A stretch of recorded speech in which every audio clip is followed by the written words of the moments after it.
আসসালামু আলাইকুম প্রিয় বন্ধুরা, আপনারা ব্রয়লার মুরগি খাবেন কিন্তু বুঝবেন না যে এটা ব্রয়লার মুরগি। এমনভাবে রান্না করলে রান্না করার পর হাত চেটে ফুটে খাবেন। আরও একটি ভিডিও নিয়ে হাজির হয়েছি আমি MS সোনিয়া কিচেনের পক্ষ থেকে।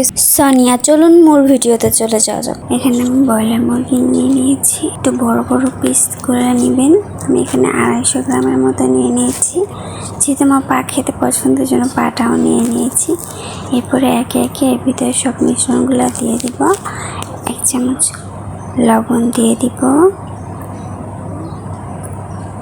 তারপরে দিয়ে নেব 1 চামচ হলুদের গুঁড়া, তারপরে দিয়ে দিব 1 চামচ মরিচের গুঁড়া, তারপরে 1 ফালি লেবু দিয়ে দিব। লেবুটা দিলে মুরগির ভিতরে গন্ধটা থাকে না, ব্রয়লার গন্ধটা থাকে না, আর গোশটা একটু টাইট হয়, খেতে একদম দেশি মুরগির মতোই লাগে। খেয়ে বুঝবেনই না যে এটা ব্রয়লার মুরগি। তারপরে লেবুটা দেওয়ার পরে আমি সুন্দর করে ম্যারিনেট করে নিব। ভালো করে ম্যারিনেট করবো যাতে ভিতরে লবণ ঝালটা ঢুকে যায়। তারপরে আমি ম্যারিনেট করা গোশটাকে 15 মিনিটের জন্য রেস্টে রেখে দিব।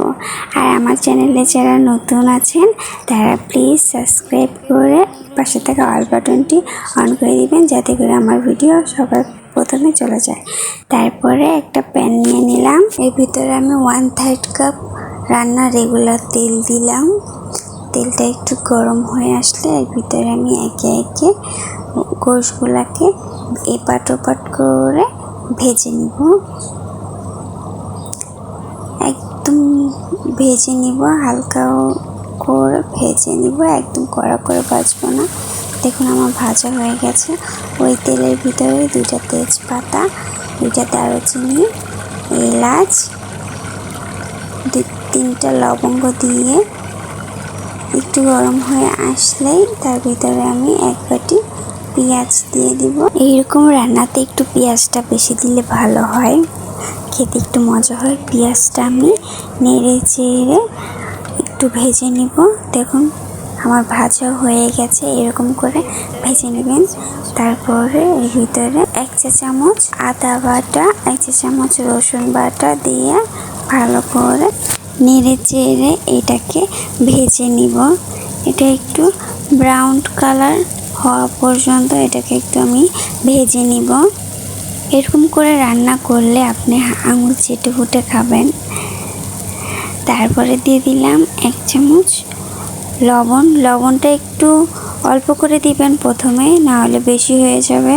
বেশি হলে তো আর কিছু করতে পারবেন না, কম হলে আবার দেওয়া যাবে। তারপরে এর ভিতরে আমি 1 চামচ হলুদ, 1 চামচ ধনিয়া গুঁড়া, 1 চামচ জিরা গুঁড়া, তারপরে 1 চামচ মরিচের গুঁড়া দিয়ে ভালো করে আরেকটু কষিয়ে নিব। দেখুন আমার মশলাটাকে আমি ভালো করে কষাতে হবে। মশলা যত কষাবেন তরকারির টেস্ট তত বেড়ে যাবে, কারণ কষানো না হলে কিন্তু টেস্ট বাড়ে না। দেখুন আমার রান্নাতে যত কষানো হবে ততই ভালো লাগবে। আমার মশলাটা থেকে দেখুন তেল ছেড়ে দিয়েছে। এখন আমি অল্প করে পানি দিয়ে দিলাম। পানিটা দিয়ে আমি কিছুক্ষণ কষিয়ে নিব। যত ভালো করে কষাবো তত ভালো স্বাদ আসবে। এখন আমি ঢাকনা দিয়ে কিছুক্ষণ কষিয়ে নেব।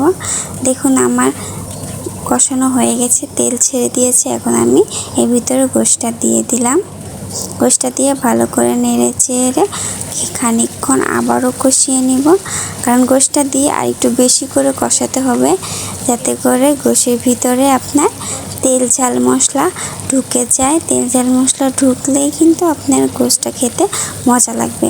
তারপরে আমি কিছুটা কাঁচামরিচ দিয়ে দিয়েছি 7-8টার মতো, যাতে করে একটু ঝাল ঝালও হয় আর কাঁচামরিচের ফ্লেভারটা আসে, তাহলে খেতে আরও মজা লাগবে।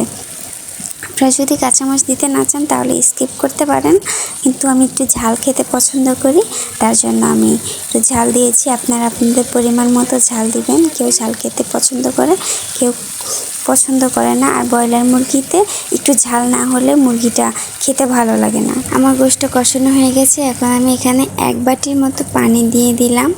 পানিটা অল্প পরিমাণে দিতে হবে, যেহেতু গোশতটা আমি অনেকক্ষণ ধরে কষিয়ে নিয়েছি। গোশতটা অর্ধেক সিদ্ধ হয়ে গেছে, আর একটু বাকি আছে, এজন্য আমি পানিটা দিয়ে দিলাম। এখন আমি এটাকে ঢাকনা দিয়ে রেখে দেব কিছুক্ষণের জন্য। তারপর ঢাকনাটা উঠিয়ে আবার একটু নেড়ে চেড়ে লবণটা দেখে নিব, যেহেতু আমি বলেছিলাম অল্প করে লবণ দিয়েছি। তারপর আমি এখন লবণটা চেক করে আবারও পরিমাণ মতো লবণ দিয়ে দিব, যাতে করে গোশের টেস্টটা আরও বেড়ে যায়। লবণ কম হলে কিন্তু গোশটা খেতে ভালো লাগে না, আর বেশি হলেও খাওয়া যায় না। এই জন্য প্রথমে অল্প করে দিবেন, তারপরে স্বাদ মতো লবণটা দিয়ে আবারও ঢাকা দিয়ে দিব। এখন গোশটা হয়ে আসা পর্যন্ত আমি গোশটাকে রান্না করব। দেখুন আমার গোশটা হয়ে গেছে প্রায়। একটু আমি গরম মশলা গুঁড়া আর জিরা গুঁড়া ভেজে বেটে নিয়েছি। এখন এটাকে আমি দিয়ে দিব, যাতে করে অন্যরকম একটা ফ্লেভার আসে। এইটা ভেজে দিলে কিন্তু অনেক সুন্দর একটা ফ্লেভার আসে আর অনেক ঘ্রাণ আসে।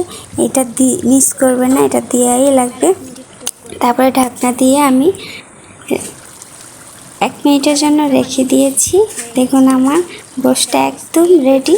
এখন আমি এটাকে চুলার আঁচটা বন্ধ করে এটাকে 20 মিনিটের জন্য এরকম দমে দিয়ে রাখবো। মনে রাখবেন, দমে দিয়ে রাখলে কিন্তু গোশের টেস্টটা একদম পারফেক্ট হয়। এই জন্য আপনারা চেষ্টা করবেন যে গোশটাকে দমে দিয়ে রাখার জন্য। এইরকম গোশ রান্না করে দেখবেন, অনেক প্রশংসা পাবেন।